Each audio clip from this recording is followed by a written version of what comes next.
See, impulse buying, oh my goodness, impulse buying is something that can wreck you. You see something that you just feel like buying, not because you need it, and then you're already making a transfer, you already swiped your card. Hi guys, welcome back to my channel.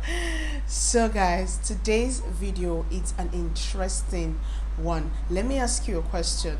Do you make a decent amount of money every month, but you can't tell where your money is going into? Now that is overspending. If you want to know how I overcame my overspending habits, keep watching.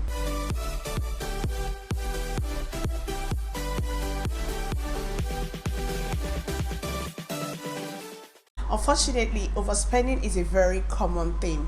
It is now the status quo. A statistic has shown that people spend money on groceries, utilities, shopping, and a lot of that. And the truth is, you are not the only one doing it. There are billions of people who are suffering from overspending. So if this is familiar to you, then you want to consider the habits of people who never overspend. True, they exist. These are people who monitor their income, plan their budgets for what they want to spend, and then never spend on unnecessary things. Like they prioritize their spending on things they need and not things they just see or things that they just want at the moment. I have struggled in the past because I was just spending my money without thinking. In fact, it gets to a point you just start wondering, where is all my money?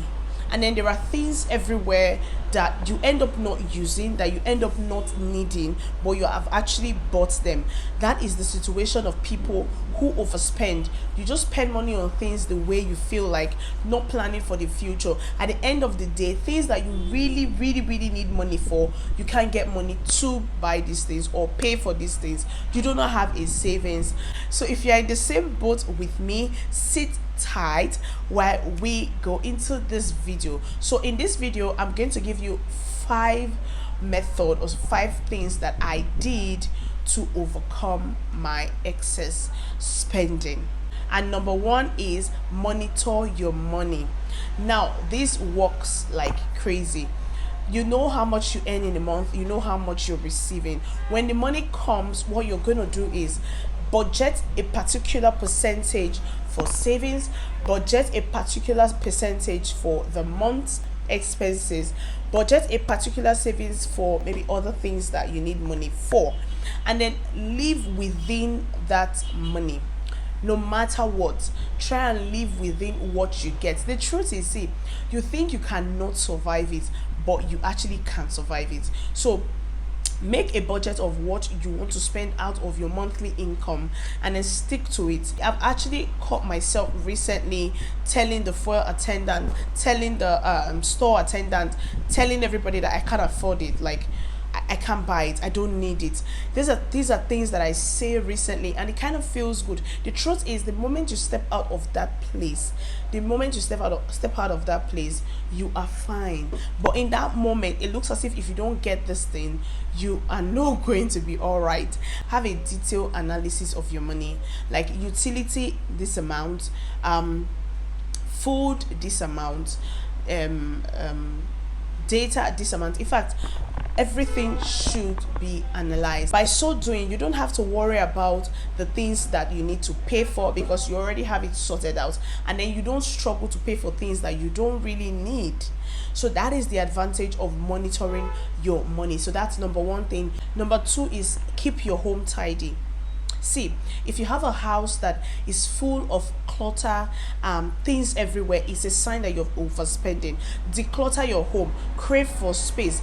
You know, there's sometimes that you just see things that you bought that you never needed, that you never used. There are things that you bought that are there, but you don't actually remember they are there, and then you go and buy that same thing again. That is what this is. So decluttering your home kind of gives you an idea of what you actually need and what you don't need. So you don't buy things that you don't need because you don't know that you have them. I don't know if that makes sense. I'll give you an example. The last time I shopped for my children's clothes, I just felt they didn't have clothes. I felt they didn't have enough clothes, so I went and shopped huge amount, like way beyond, way beyond, because I went to the shop and I saw a lot of things that I liked and I started buying. And the truth is, I haven't worn them half of what I bought, and then I'm wearing them old clothes because I didn't actually see that those clothes were there. Do you understand? And since then, I've never bought them clothes because I've actually arranged the clothes. I've actually, have an idea of what they have. I already know that the clothes that they have is going to take them for another 2 years or a year. Anyway, children grow really fast. Maybe a year. But if you declutter your home, you kind of understand what is really going on in your home, and then you know what they really have, so you don't buy something that you don't need. So stop for a minute, look around your space. That thing in your bathroom, are you really using it?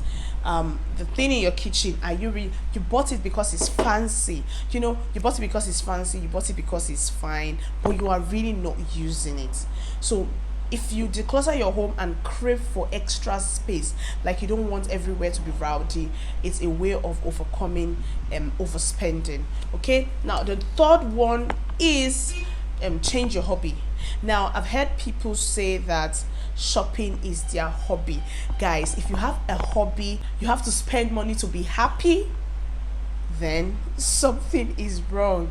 I used to think shopping was my hobby until I realized that I was being stupid, man. The truth is, you are not going to have a retirement. You're not going to have savings. You're not going to live happy. You always run into debts because you are always shopping. You shop for fun, man. That is a lot of money. I'm not saying there are people who have the money to spend and it doesn't matter. You and I know that the rich, like the really rich people, they don't just spend anyhow. Monitor your spending and change your hobby. So change your hobby to something more productive. Change your hobby to something that brings money. Does that make any sense? Yes, you are not born with a hobby, you develop a hobby, so you can actually get another hobby. So look for something. If it's art, if it's reading, if it's writing, if it's mixing songs, look for something that you will enjoy doing that will eventually bring money for you. All right, so at some point I knew that shopping wasn't my hobby because that is making me lose money. Like, I buy things that I don't need just to be happy. That is too much. So change your hobby or get a cheaper hobby. It doesn't make you cheap. Get a cheaper hobby. It's a wise thing to do. Number 4 is learn how to cook your meals yourself. The truth is, you do not know how much you spend on food. If you sit down to calculate how much you spend on food when you buy food outside, then you will never want to order food again. You spend times 5 of what it will cost you to cook at home because you're paying for their services, you're paying for their space, you're paying for delivery, you're paying for packaging, you're paying for everything. So the money that you use to make like a whole meal for your family is what you use to order for a pack of food. So you have to find a way to make your homemade meals yourself. That is one way to cut down on your expenses. So just do your grocery shopping for a week, and that's going to take you for a week. That is the same money you will use to order for food in a day. So if you are someone who enjoys buying food, ordering food, then you want to consider stopping that. But once in a while, I'm not saying once in a while don't take yourself out. Once in a while you can order food, but I'm saying that it shouldn't be a habit that you do all the time. That is going to wreck you. Food, money you spend on food is money you will never get back. So number 4, you need to stop buying food. You need to stop spending on fast food and start making your meals. Now, moving on to number 5. Before we go to number 5, if you have not yet subscribed, please do well to subscribe and turn on your bell notification so you get notified each time I put out a new video. Now, number 5, shop with a purpose in mind. I'll say that again. Shop with a purpose in mind. See guys, I saved this for the last. See, Impulse buying, oh my goodness, impulse buying is something that can wreck you. You see something that you just feel like buying, not because you need it, and then you're already making a transfer, you already swiped your card, you already brought out your cash, you're giving to this person. The truth is, impulse buying will make you poor, and it's going to clutter your house. Like, you're going to have so much things that you don't need. So stop buying things that you don't need because you just saw them. Plan your buying. Plan your buying. If what you're going to buy is going to cause you stress, you're going to think about your money, you're going to think about your life, then don't pay for it. Normalize telling people that, oh, I don't need it. Or normalize, some people who bring things for you to buy, when you tell them you don't want, they make you want to feel some type of way that, oh, you should have patronized me. No, you don't have to buy it. Buy with purpose. Only buy when you actually need these things. Don't buy and just store. There's some people, I used to do jewelry business. There's some people who buys jewelries from you 100,000 naira at a glance, and then they keep it, and after a year they tell you, I have not worn some of the ones I bought. Like, what are you even thinking? What you're considering buying does not really serve a clear purpose. Please say no and walk away. You need to stop impulse buying. If you're shopping online and then you put something in your cart and then you're asking yourself, do I really need this thing? And it's already in the register, but just take it out. Nothing is going to happen. Nobody is going to say, oh, you're poor because you took it out. Yes, I've had people treat me differently because I'm in the counter and I'm like, okay, don't worry, let me drop this, and the attendant just starts acting in some way. I told my husband recently, but I'm kind of enjoying it that I have the will. This is 2 bonus points I'm going to give you. 1, avoid shopping with your kids. And 2, find a way to shop and make money back. So there are companies that you buy their products and you are using their product and they are paying you for it. Look for such companies and register. There are companies that gives you voucher. Look for sales. Look for something that can cut down your spending. Make money while you shop. All right, so this is the 5 ways that I've learned to stop my overspending habits. If you found this video helpful, please leave a comment below and I'll see you in my next video. But don't forget to subscribe, please.